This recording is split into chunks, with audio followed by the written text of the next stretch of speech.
Bonjour à tous et à toutes. On va démarrer en fait. Donc, moi, je suis Thierry Alvernien. J'accompagne les PME dans la stratégie et leur transformation au quotidien, et je serai l'animateur de votre conférence aujourd'hui. Voilà, merci beaucoup d'être avec nous. Ce que je vais laisser faire, c'est, alors peut-être tout de suite, non, je vais introduire le sujet, et puis ensuite je laisserai mes intervenants se présenter. Voilà. Donc on entend beaucoup de choses sur le véhicule électrique, de bonnes et moins bonnes choses. D'abord, on va tordre le cou aux idées reçues. Non, le véhicule électrique n'est pas plus dangereux qu'un véhicule classique. Pierre-Olivier me disait lors de la préparation avoir eu 2 incidents de batterie sur un parc de 2500, enfin en tout cas sur les 2500 véhicules électrifiés. Mais de toute façon, on n'est pas là pour ça. On n'est pas là pour traiter le pour ou le contre du véhicule électrique. On est là pour essayer, les intervenants vont essayer de vous donner un retour d'expérience et puis les bonnes pratiques pour réussir la transition de sa flotte, puisque c'est le sujet de notre conférence aujourd'hui. Voilà, merci à vous. Et puis je vais laisser du coup mes intervenants se présenter. Bonjour à tous, François Ligny, je suis directeur commercial chez Watèa by Michelin. Donc en tant que directeur commercial, j'accompagne avec mes équipes tous les jours nos clients qui sont des gestionnaires de véhicules utilitaires et qui ont choisi donc Watèa pour la décarbonation de leur flotte. Tout ça grâce à une offre globale tout en un autour d'un véhicule, de solutions de recharge, un accompagnement personnalisé avec nos équipes et des solutions digitales. Tout ça pour un coût maîtrisé, un coût mensuel unique. Voilà. Merci François. Merci, bonjour à tous. Je suis Vianney de Vienne, je suis le directeur général de Zaptec. Zaptec est une société norvégienne. On est fabricant de bornes de recharge, un industriel parmi les nombreux fabricants européens qui a su ces dernières années se distinguer par ses technologies de gestion optimisée de la recharge des véhicules. Vous allez voir aujourd'hui, on va en parler sur l'intelligence des bornes de recharge et comment bien intégrer ces bornes de recharge dans vos parkings d'entreprise. Et donc la filiale Zaptec France lancera ces bornes à la rentrée de cette année. On finalise les développements spécifiques pour la France. Et voilà. J'aime bien. Pierre-Olivier Courtois, je suis en charge de la mobilité électrique interne à Enedis. C'est 21 000 véhicules et engins dans notre flotte, 18 000 véhicules et 3 000 engins. Et donc je suis en charge avec mes équipes d'électrifier cette flotte puisque c'est notre objectif d'ici 2030. Bonjour à tous, Roman Potoki du cabinet Wavestone. Alors Wavestone, c'est un cabinet de conseil en transformation. On accompagne nos clients et donc les grands comptes français sur l'ensemble de leurs projets de transformation. Ça va des projets très amont d'études de cadrage jusqu'à des projets opérationnels de mise en œuvre.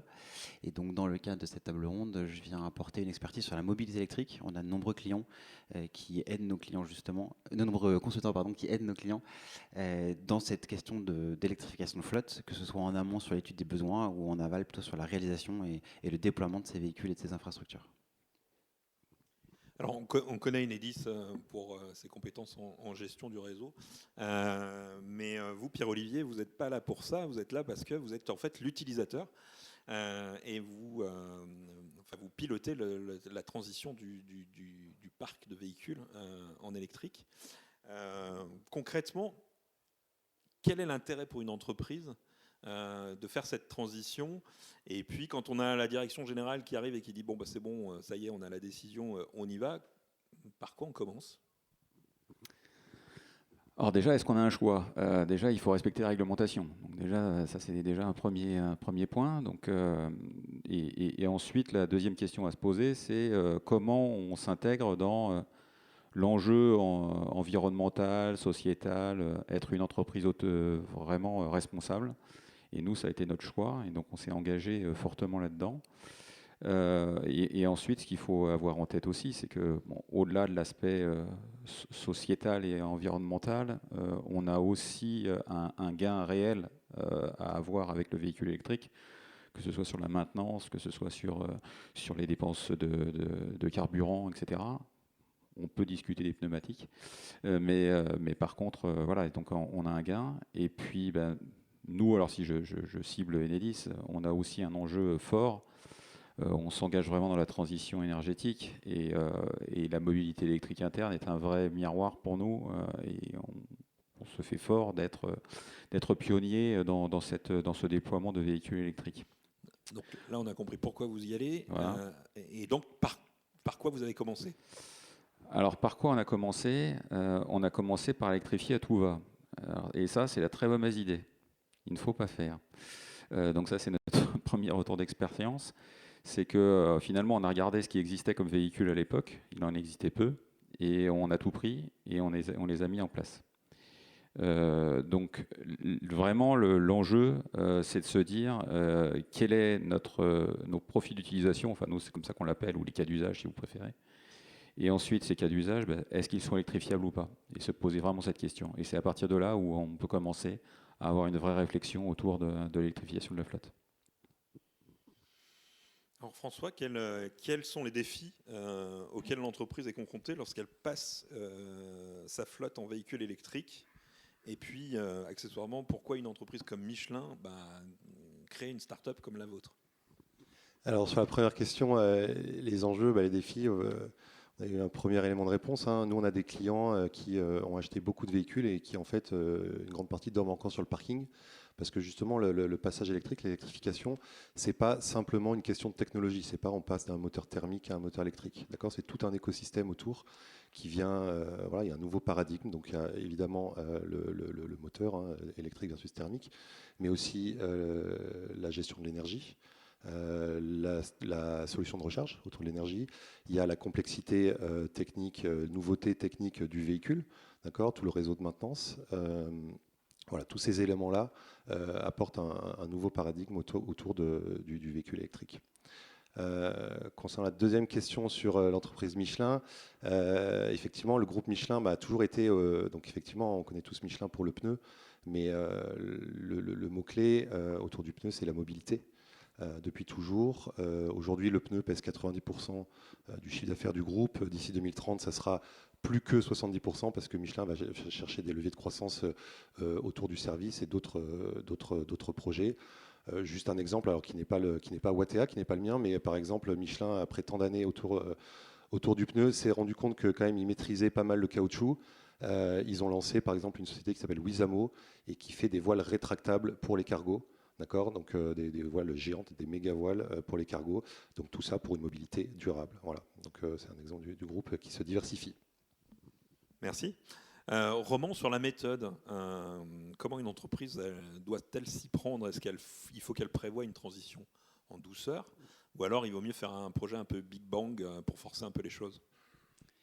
Alors, on a quelques exemples quand même de Big Bang. Ça arrive sur des petites structures avec peu de véhicules, des usages qui sont assez faciles, on va dire, à électrifier. Et puis souvent, ça vient de la direction générale qui a un avis très fort en fait sur la question. Mais de manière générale, on est quand même très souvent sur une transition qui est progressive, déjà qui répond à la réglementation en effet, et la loi LOM, qui implique et qui incite les entreprises à progressivement renouveler leur parc. Mais donc ce renouvellement, il est d'abord fait de manière très pragmatique et financière. Concrètement, les véhicules sont renouvelés tous les X années, soit en achat, soit en leasing, on pourra y revenir par la suite. Et donc les entreprises, au fur et à mesure de ces fins de contrat, vont se poser la question du renouvellement. Est-ce que je renouvelle par un véhicule thermique ou par un véhicule électrique? Et c'est en général à ce moment-là que tout questionnement et toute la méthodologie doit se mettre en place d'analyse des usages et ensuite de se poser la question de quel véhicule je vais électrifier. Donc plutôt sur quelque chose de progressif. Alors, quand on a préparé la conférence, vous avez aussi pas mal insisté sur les jalons, sur les phases. Donc là, vous en avez donné 2, c'est-à-dire analyse des usages et puis regarder le parc de véhicules. Est-ce qu'il y a d'autres jalons, d'autres phases? Alors, ça dépend évidemment des entreprises, de là où elles partent, est-ce qu'elles ont déjà initié les choses, mais on peut en effet avoir toute une phase amont, on va dire, de cadrage du projet, d'analyser quelles sont les quantités de véhicules, les volumes de véhicules, quels sont ceux qui pourront être électrifiés. Il y a toute une phase ensuite d'analyse plus précise des besoins. Je pense que Enedis, ça vaudra le coup d'y revenir parce que c'est intéressant de voir quels sont les cas d'usage et donc les profils qui peuvent ou pas électrifier. Un véhicule qui fait 50 km par jour, c'est beaucoup plus facile que celui qui fait 300. Et donc on a certains profils comme des commerciaux qui vont peut-être passer à l'électrique plus tardivement. Et puis ensuite, il y a tout l'écosystème à mettre en place, en effet. C'est l'infrastructure de recharge, les solutions, le pilotage, tout l'outillage aussi pour suivre la consommation de l'énergie. Et donc, c'est très, très progressif. Je peux compléter Ouais, sur effectivement la phase en amont, donc les usages évidemment, et il y a la stratégie de recharge et le changement que ça peut impliquer opérationnellement pour une entreprise. Vous avez un dépôt, vous êtes propriétaire de votre dépôt, bon, c'est a priori facile si les usages correspondent. Vous n'avez pas de dépôt, ou alors vos collaborateurs rentrent avec leur véhicule chez eux, c'est des véhicules de service. Donc tout ça fait potentiellement qu'il y a aussi des transformations organisationnelles et RH dans votre entreprise. Alors, Vianney, toutes ces transformations sur l'infrastructure de chargement, c'est plutôt une contrainte pour une entreprise, c'est plutôt un atout. Est-ce que c'est une contrainte qui peut se transformer en atout? Est-ce qu'il faut prévoir de dimensionner toute l'infrastructure de chargement à son plein potentiel dès le départ, ou là encore, on peut travailler de manière incrémentale? Alors, 2 questions. Donc, sur la première question, opportunité ou atout, bon, pour moi, il n'y a pas de débat, hein. Le véhicule électrique est un atout pour les entreprises en termes écologiques, sociétal, vous l'avez dit, également en termes économiques. Mais c'est un switch qui nécessite un peu de préparation, c'est sûr, comme tout projet.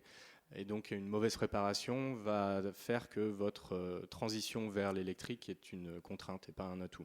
Donc ça nécessite de s'entourer des professionnels et des bonnes personnes pour être conseillé. Une fois que vous démarrez votre projet, vous passez à l'acte sur l'électrification, il faut bien prendre en considération que le véhicule électrique, c'est un écosystème. Donc il y a un écosystème qui est composé évidemment du véhicule, de la borne de recharge, et puis de l'installation électrique dans laquelle on va raccorder tout ça. Et puis ensuite, vous rajoutez le besoin de l'utilisateur, l'usage. Donc si vous ne faites pas les choses dans l'ordre, vous risquez de vous planter à un moment donné et de ne pas faire un bon déploiement. Maintenant, sur le dimensionnement, sur la deuxième partie de votre question, comment on dimensionne cette infrastructure? Parce que c'est sûr, au démarrage, si on n'a que quelques véhicules X% électrifiés, c'est un démarrage. Mais vous savez que quelques années plus tard, et puis au fur et à mesure, vous allez électrifier jusqu'à 100% de votre flotte en véhicules électriques. Donc en termes de dimensionnement, il faut regarder de combien de bornes j'ai besoin, combien j'ai de véhicules en face, est-ce qu'il y a une rotation sur mes places de parking, est-ce qu'il faut une borne par véhicule ou une borne partagée entre plusieurs véhicules. Il faut regarder ensuite en termes de puissance, quelle quantité d'énergie on doit fournir au véhicule pour lui redonner l'autonomie nécessaire pour que le personnel puisse faire son travail au quotidien en utilisant son véhicule. Et puis tout ça ensuite, quand on a toutes ces données, on va regarder l'installation électrique dans laquelle on va raccorder. Est-ce qu'on la raccorde pour 100% des usages demain et donc on paye un abonnement électrique démentiel, ou est-ce qu'on y va progressivement?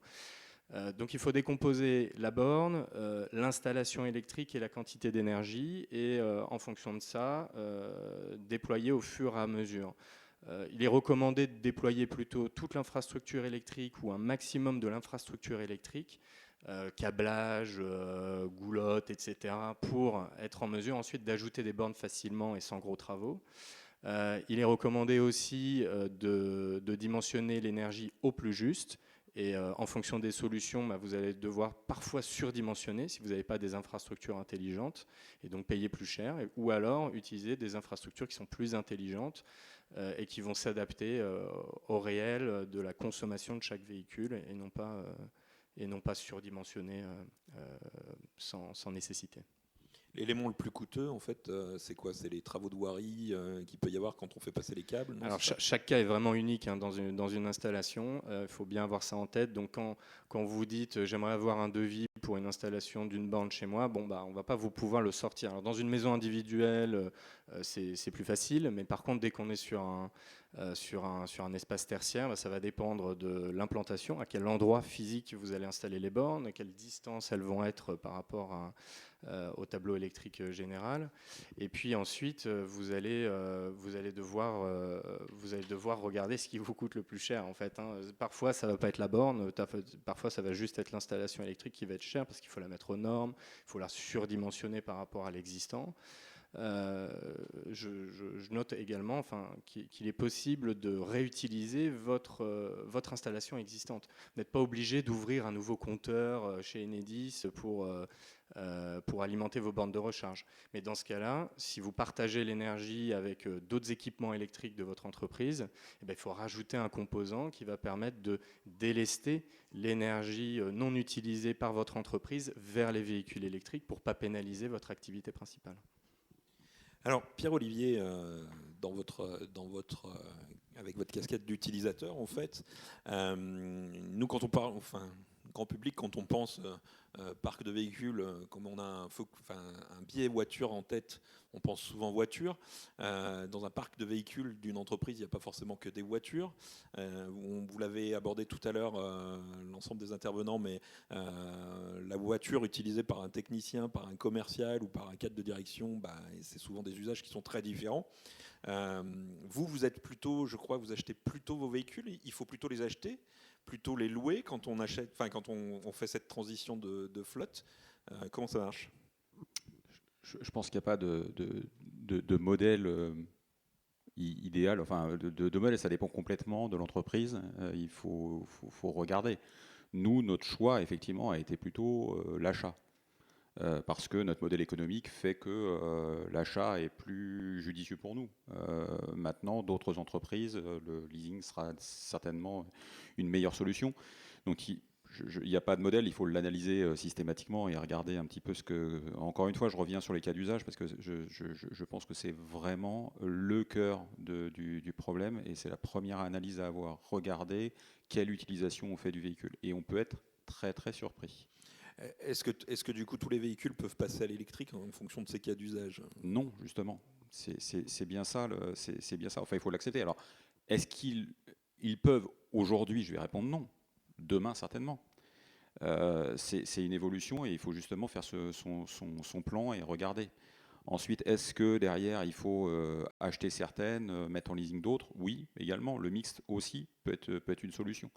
Donc finalement, chacun doit regarder son parc et surtout, encore une fois, j'insiste énormément parce que c'est vraiment l'erreur que l'on a faite nous de vouloir prendre une gamme et de regarder la gamme de véhicules et de l'installer et de la prendre et bien du coup ça a été plutôt un contre-exemple et un enjeu majeur, on y reviendra tout à l'heure, mais un enjeu majeur du passage à l'électrique, c'est aussi la conduite du changement de nos collaborateurs pour passer à l'électrique. C'est non négligeable, c'est même hyper important. Et ça, quand on a un contre-exemple, du coup, on rame beaucoup plus.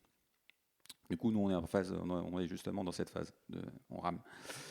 Mais donc voilà, c'est ça qui est important à voir, c'est qu'il y a des cas d'utilisation, des profils d'utilisation, bien les analyser.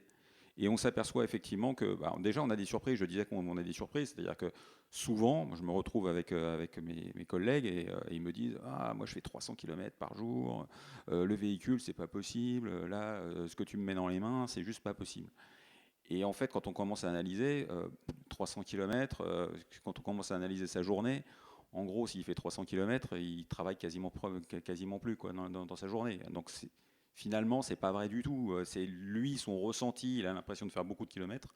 Et au final, en réalité, il en fait beaucoup moins. Et c'est la majeure partie des cas, c'est comme ça. Je mets à part les commerciaux et tout ça, effectivement, où on est dans une logique un petit peu différente. Mais nous, en tout cas, dans notre fonctionnement de proximité, de services de proximité, etc., on est quand même sur des notions faibles où l'électrification est largement possible sur une grosse partie de nos véhicules. Aujourd'hui, on considère que en fait, le catalogue de véhicules proposés couvre 90% de nos cas. Voilà. Merci. Alors François, depuis le début de cette conférence, on tourne autour d'une notion qui s'appelle le TCO. Est-ce que vous pouvez expliquer un petit peu ce que c'est que ce TCO ? Et puis plus globalement, quand on fait cette transition vers l'électrique du parc de véhicules, comment on finance tout ça ? Alors le TCO, s'il y a des acheteurs dans la salle, Total Cost of Ownership en anglais, c'est le coût global d'un produit ou d'un service sur tout son cycle de vie. D'accord ? Nous, chez Water, on va plutôt parler de TVO, Total Value of Ownership.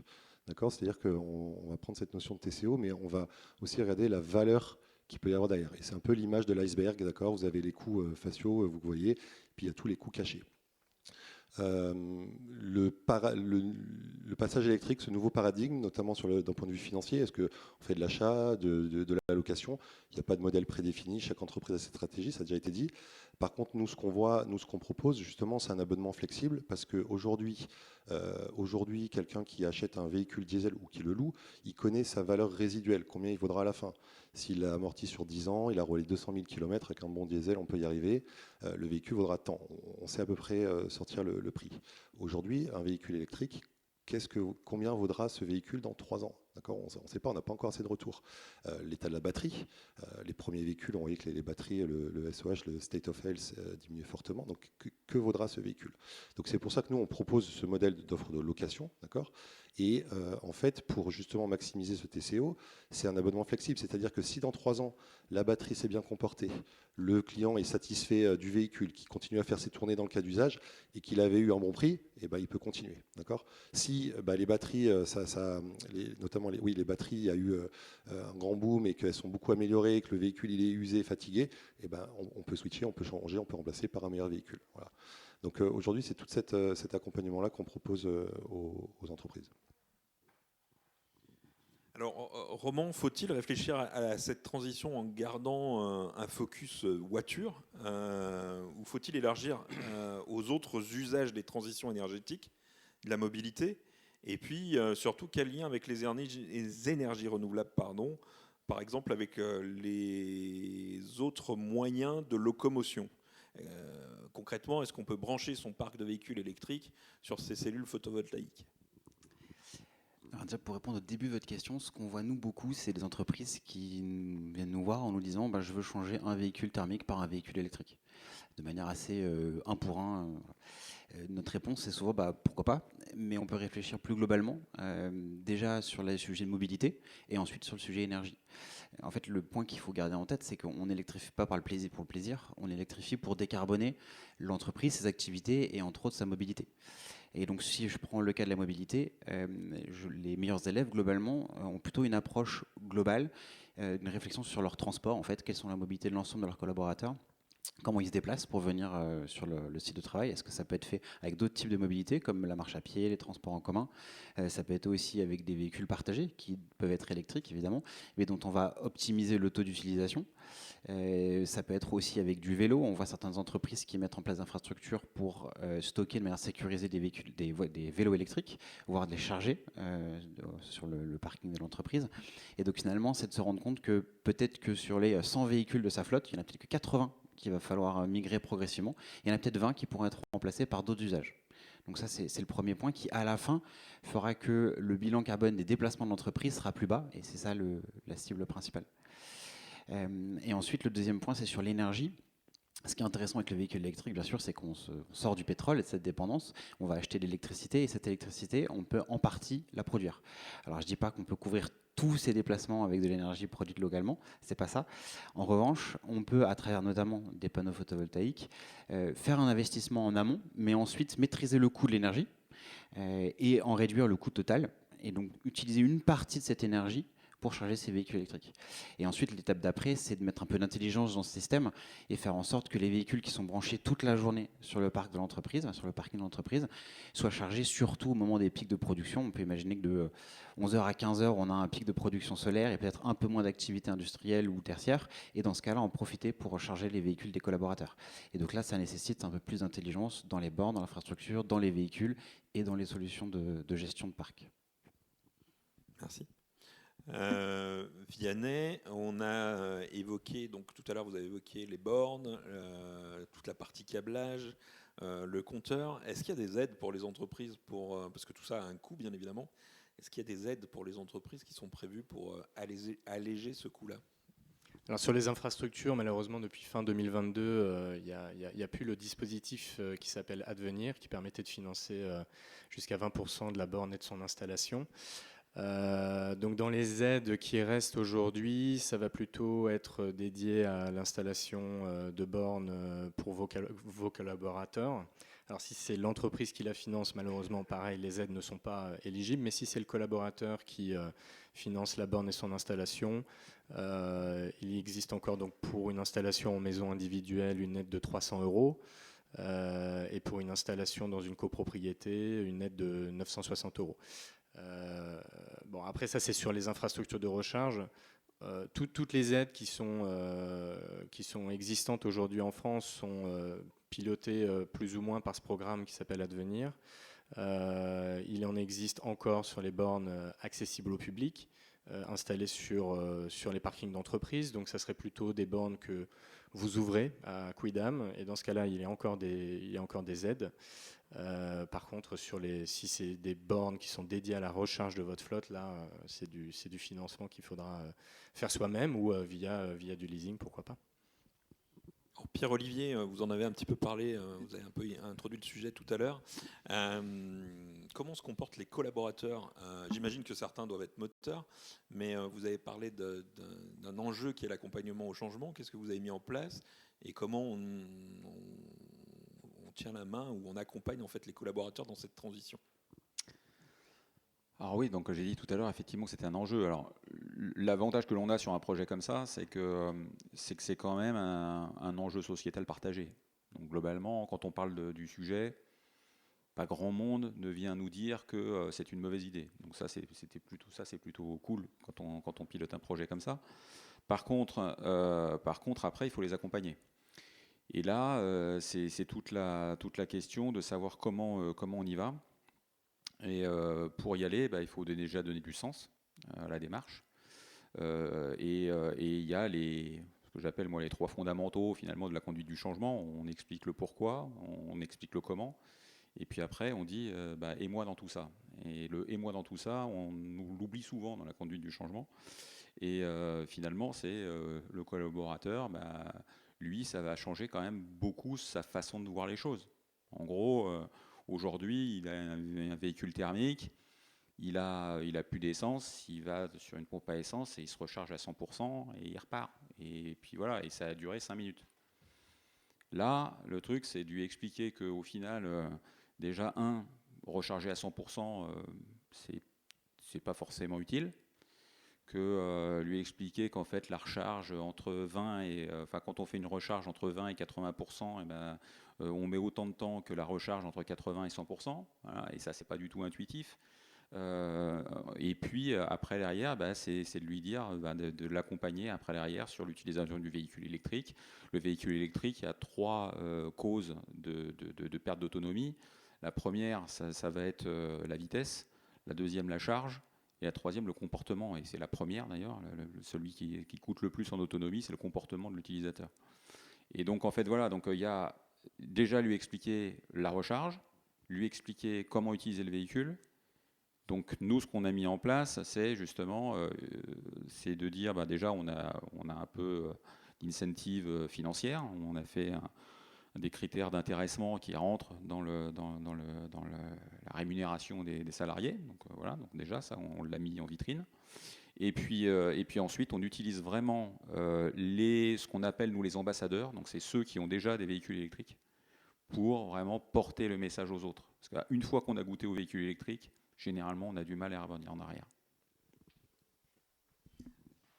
Oui, peut-être juste pour compléter un point intéressant, souvent les entreprises ont tendance à beaucoup former en amont, c'est-à-dire à faire des présentations descendantes qui expliquent avant que le véhicule soit dans les mains du collaborateur, comment il va devoir s'y prendre. Alors c'est important, il faut le faire, mais l'énergie elle est surtout à mettre après. Une fois qu'il a le véhicule dans les mains, il faut l'accompagner et répondre à ses questions. Ça peut être avec une forme de SAV, avec une personne ou un contact ou quelqu'un qui est disponible en fait pour répondre aux questions. Ça peut être aussi avec des démonstrations en physique, c'est-à-dire avoir de temps en temps des gens sur le parking ou sur le lieu de travail qui vont expliquer aux collaborateurs comment bien se servir de son véhicule. Et donc toute cette partie aval, elle est très importante et on voit qu'elle compte beaucoup pour la bonne appropriation du véhicule par les collaborateurs.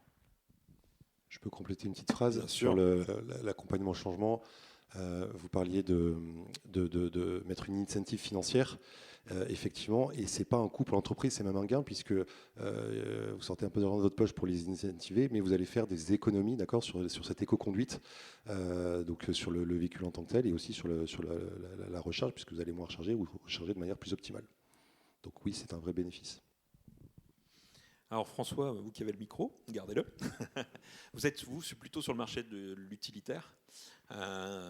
Pour diminuer ou pour compenser ce fameux TCO, TVO dont on a parlé, est-ce qu'on peut imaginer demain, ou peut-être vous le faites déjà, sous-louer les véhicules utilitaires qui ne sont pas suffisamment utilisés?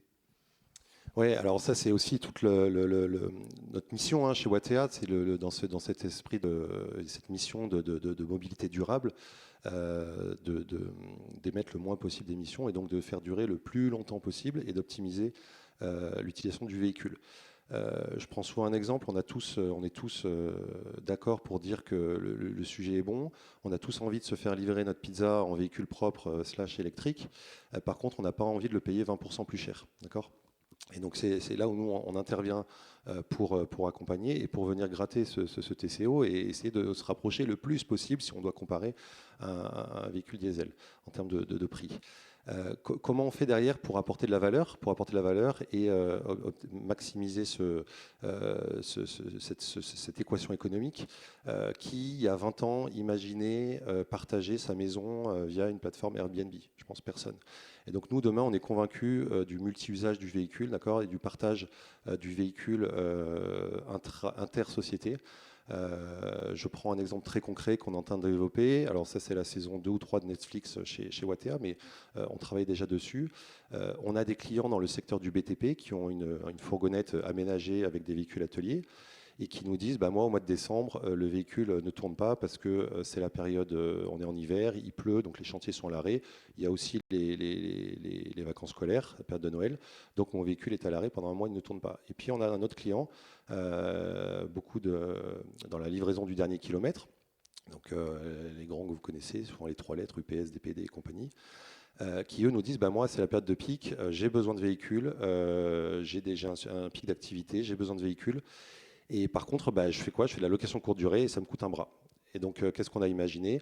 On a imaginé un module d'aménagement interchangeable où notre client du BTP retire son véhicule atelier à un véhicule qui est nu, qui correspond aux besoins d'un livreur du dernier kilomètre et qui peut l'utiliser. Voilà, c'est ce genre d'exemple qu'on développe pour maximiser, apporter de la valeur autour des véhicules et aux entreprises. Donc c'est déjà aujourd'hui. C'est déjà aujourd'hui. D'accord, merci. Vianney, qu'est-ce que le smart charging? Parce qu'on a parlé du charging, mais qu'est-ce que le smart charging? Alors le smart charging, ça c'est un vaste sujet parce que derrière smart charging, c'est une belle expression derrière laquelle tout le monde essaye de raccrocher sa technologie. Donc moi j'aime bien essayer de décomposer le sujet smart charging en fusée à plusieurs étages. Déjà, qu'est-ce que c'est que le pass smart charging? Le pass smart charging, c'est une borne qui n'est pas intelligente, qui va être en mesure, qui est un peu comme une prise que vous avez chez vous.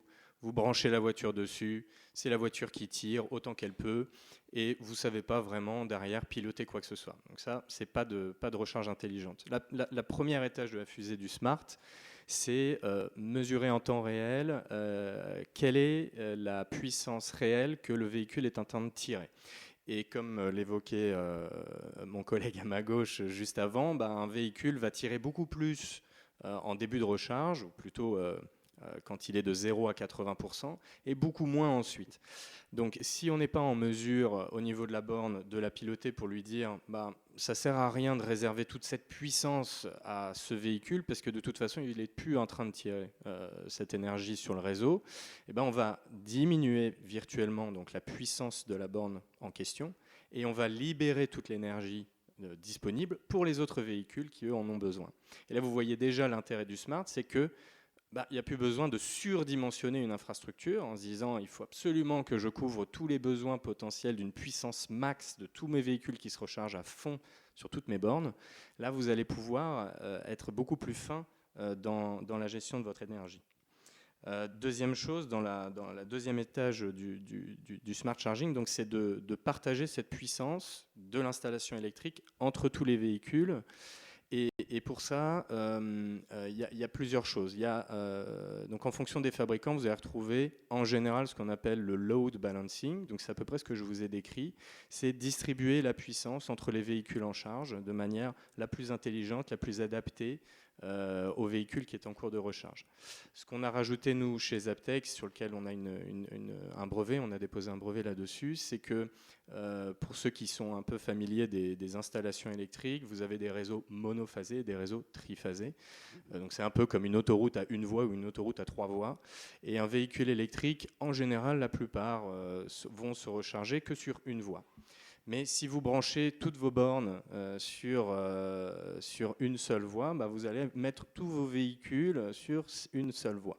Nous, ce que l'on fait, c'est qu'on fait de la rotation de phase, c'est-à-dire qu'on va permettre pendant la recharge, et ça c'est ça qui est unique, de basculer un véhicule d'une phase à l'autre, d'une voie de l'autoroute à l'autre, et donc aller chercher finalement l'énergie là où elle est disponible. Ça permet d'optimiser de 66% l'utilisation de l'énergie. Donc ça permet quelque part de diminuer de 66% l'abonnement chez Enedis, qui coûte, vous me parliez des coûts tout à l'heure, l'abonnement nécessaire pour alimenter les bornes de recharge. Puis après, vous rajoutez la troisième fusée, c'est partager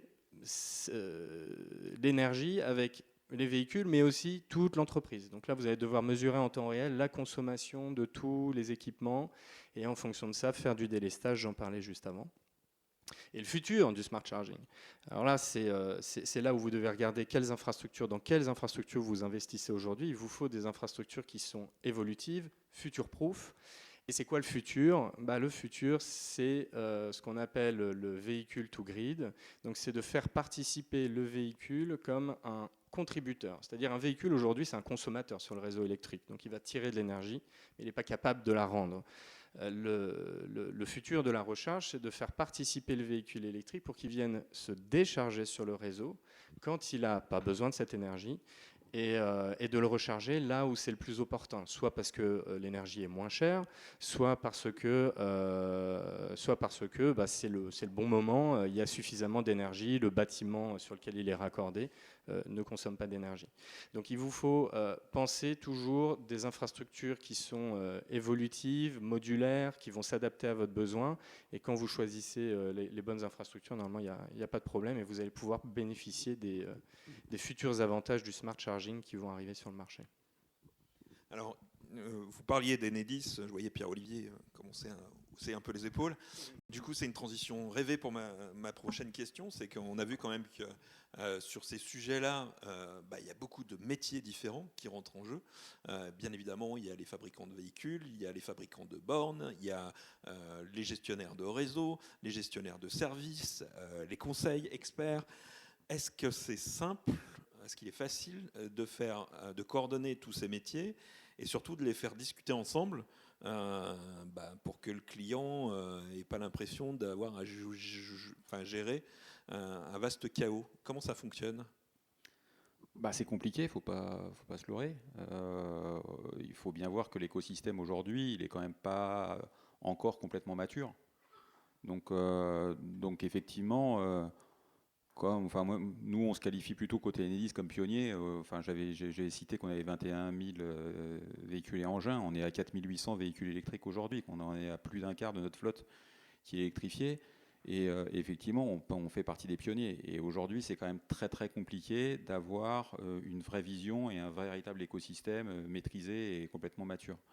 Mais c'est en bonne voie, on va dire. Donc tous les jours ça progresse et c'est aussi ça qu'il faut avoir en tête, c'est que quand on y va aujourd'hui, il faut accepter de se tromper déjà parce que on va devoir faire des tests et nous on s'est trompé plusieurs fois, mais après voilà, c'est la vie, il faut juste savoir revenir en arrière et prendre les bonnes solutions après. Et donc de gérer cet écosystème, c'est un petit peu compliqué parce que ça veut dire que on quand même sur nos sites, ce qu'il faut bien voir, c'est qu'on avait des pompes à essence qui étaient à l'extérieur. Aujourd'hui, les pompes à essence, ils sont à l'intérieur. Donc il faut devenir aussi gestionnaire de notre propre parc de recharge. Par contre, ce que je tiens aussi à signaler, c'est qu'il ne faut pas non plus vouloir tout faire nous-mêmes. Ce serait une erreur aussi. Quand on parle de recharge, il y a 3 systèmes de recharge. Enfin, il y a 3 typologies de recharge. Il y a la recharge à domicile, il y a la recharge en itinérance, donc sur le domaine public, et il y a la recharge effectivement sur nos sites. De dire qu'on met tout en place sur nos sites pour répondre à 100% des cas, c'est une ineptie et financière et de toute façon d'utilisation. C'est-à-dire que c'est jamais comme ça qu'on l'utilisera. Donc c'est ça aussi qu'il faut penser, c'est qu'il y a un écosystème qui est effectivement, on essaye de partager avec l'ensemble des acteurs, mais il y a un écosystème qui se crée aussi bien en itinérance qu'avec des solutions à domicile, qu'avec des solutions sur site. Et ça, il faut essayer de penser notre stratégie en ayant en tête ces 3 différentes typologies de recharge qui amènent à résoudre en fait l'ensemble 100% de nos problématiques. Pour bien optimiser tout ça, il y a la question de la data, hein, toujours liée sur ces systèmes-là. Du coup, est-ce que l'entreprise utilisatrice elle a accès à cette data? Est-ce que les datas sont partagées entre le gestionnaire du réseau, l'équipementier de bornes, etc., enfin l'ensemble des parties prenantes? Est-ce que l'équipementier automobile veut bien partager un peu de data avec le reste des parties prenantes? Comment ça se gère, ça? Alors Vianney l'a cité, le smart charging, pour pouvoir tout faire, c'est la data. Et donc on voit, il expliquait très bien que l'enjeu, il était effectivement autour du smart charging et de la data. Mais en fait, au-delà du smart charging, il y a aussi le service, l'expérience utilisateur, ça nécessite de la data. Donc le smart charging, l'optimisation financière, ça de la data. Si on veut dire l'optimisation de la maintenance de nos systèmes de recharge, ça nécessite de la data aussi. Et donc ça, c'est un enjeu cœur pour nous. Alors, est-ce que les constructeurs partagent aujourd'hui? Oui et non, on va dire. Donc c'est variable. Donc il faut avoir un choix. Nous, le choix qu'on a fait, il est très clair, c'est que sur la partie véhicule, si les constructeurs acceptent avec leur boîtier télématique de l'accès aux données, et ben derrière on prend l'accès aux données. S'ils le refusent, on met des boîtiers télématiques et on a accès aux données. Voilà. Par contre, c'est assez cœur d'avoir ces données-là. Et de la même façon, sur les bornes, nous, on est propriétaire de nos bornes, donc les données nous reviennent, mais il faut les récupérer, mettre après derrière de l'intelligence derrière et de l'IA assez régulièrement, notamment sur la partie, je citais la partie maintenance. Aujourd'hui, de mettre de l'IA pour essayer de rebooter, etc. En gros, 60% des pannes aujourd'hui, nous sur les bornes ou les systèmes de recharge sont réglés juste par un reboot. Et donc ça c'est cœur, et c'est aussi l'analyse des datas qui permet d'avoir ce genre de choses. Donc oui, on y a accès et c'est cœur.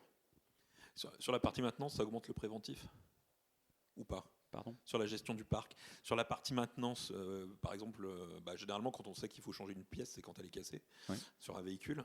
Est-ce que là, le fait d'avoir accès à toutes ces datas, ça permet de faire du préventif sur la maintenance? Alors, je dissocie la partie borne du système de recharge de la partie véhicule.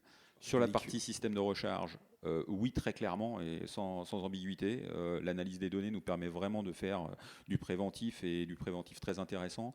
Sur le véhicule, on essaye. C'est quand même beaucoup plus compliqué. On essaye. Alors déjà, c'est beaucoup plus compliqué. Pourquoi? Parce que derrière le retour d'expérience, non seulement des constructeurs sur la maintenance, etc., il n'est pas encore, il n'est pas non plus super mature. Et puis ensuite, les données, on les a pas forcément. Enfin, toutes les données aujourd'hui que l'on analyse, etc., c'est un peu compliqué de faire des gammes de maintenance un peu préventives aujourd'hui sur le véhicule. Mais moi j'y crois, donc on continue à y travailler. D'accord. Alors c'est une dernière question qui est plutôt dédiée à Roman et à François, mais on a parlé beaucoup, vous avez beaucoup insisté sur les scénarios d'usage.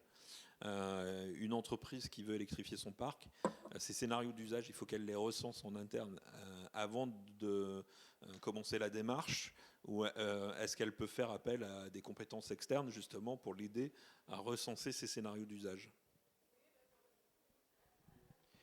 Je vais commencer, mais en fait, les deux. En fait, certaines entreprises sont relativement matures, c'est-à-dire les gestionnaires de flotte notamment, ont une bonne connaissance de leur usage. Ils peuvent avoir des boîtiers de télématique justement qui qui remontent des données plutôt sur comment leurs collaborateurs utilisent leur véhicule. Et donc parfois, ils démarrent avec un niveau qui n'est pas zéro, qui est déjà un niveau 1 ou 2 de connaissance de la flotte. Et donc, ils sont capables de savoir en amont quels sont les profils qui sont les plus éligibles à l'électrification.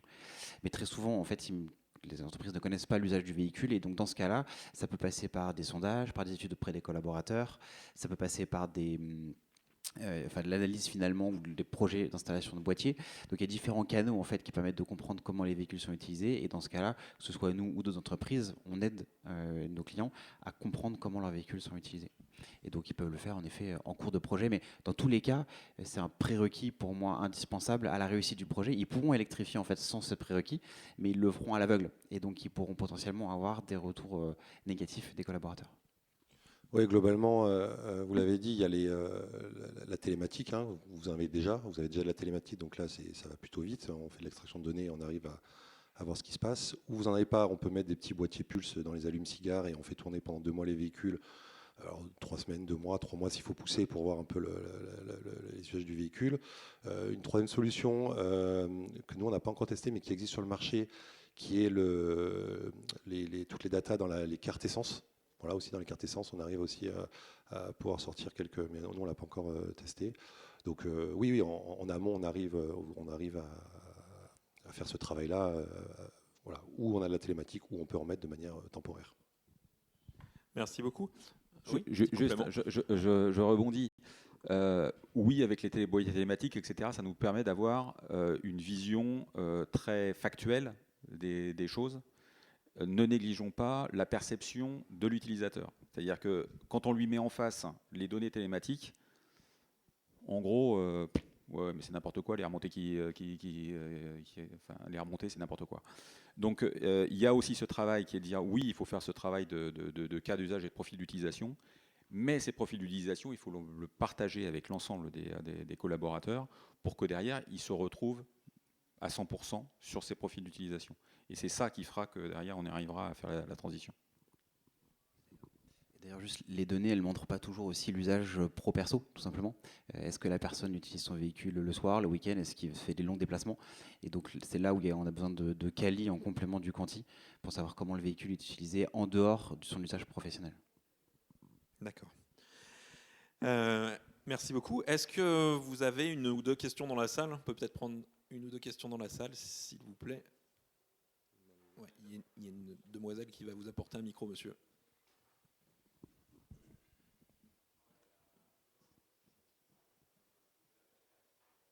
Oui, bonjour, j'avais deux petites questions.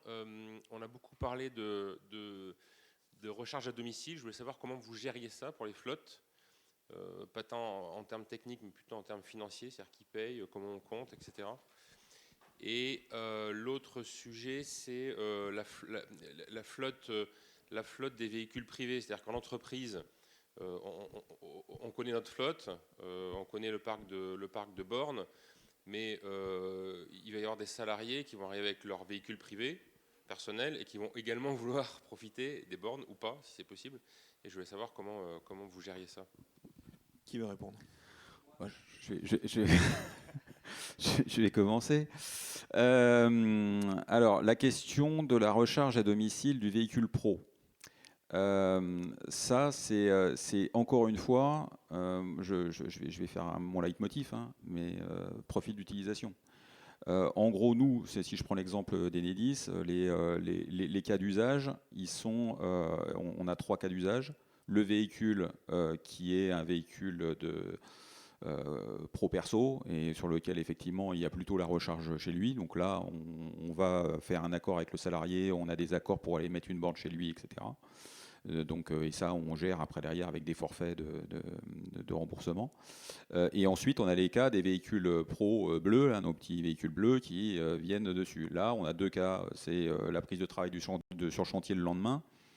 Bon, généralement, la nuit suffit pour pouvoir faire le complément de recharge. Donc derrière, une simple prise, une simple green-up suffit largement pour pouvoir le faire.